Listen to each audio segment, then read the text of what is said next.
There's no denying that Baltimore has its challenges. It's one of the poorest and most violent cities in America. And so when Donald Trump tweeted this weekend that no human being would want to live there and that Baltimore is a disgusting rat and rodent-infested mess, in Baltimore, there came a kind of sad shrug. It is. All I can say it is. That's all I can say.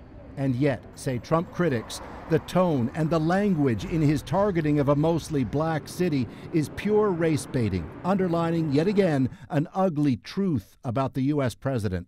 As the Baltimore Sun put it today, better to have a few rats than to be one, suggesting Trump's latest outburst appeals to white supremacists. Said one of the Democrats now vying to defeat Trump. Our job is to bring people together to improve life for all people, not to have a racist president who attacks people because they are African Americans. That is a disgrace.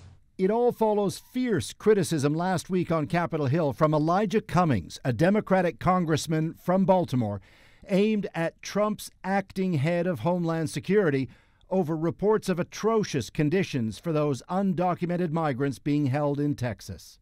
We're doing our level best in a very... What does that mean? What does that mean when a child is sitting in their own feces, can't take a shower? Come on, man.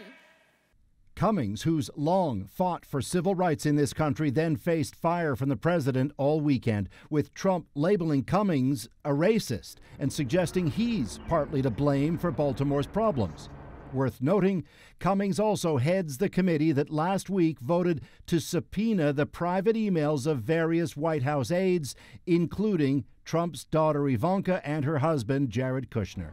Said Trump's chief of staff today, linking Cummings with Baltimore's challenges is just politics.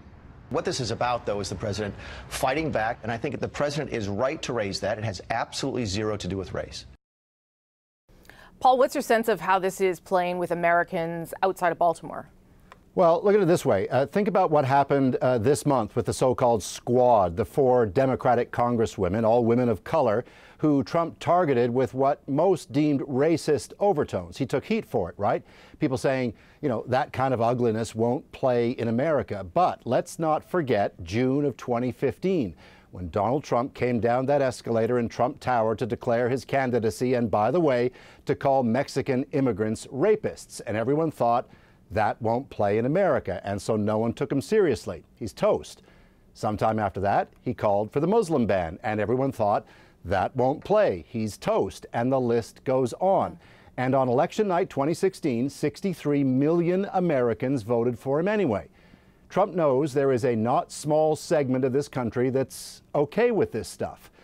They voted for him then, and as we get ever closer to the 2020, there's no reason to think there aren't plenty who'll do it again. Rosie. Okay. Paul Hunter in Washington tonight. Thank you.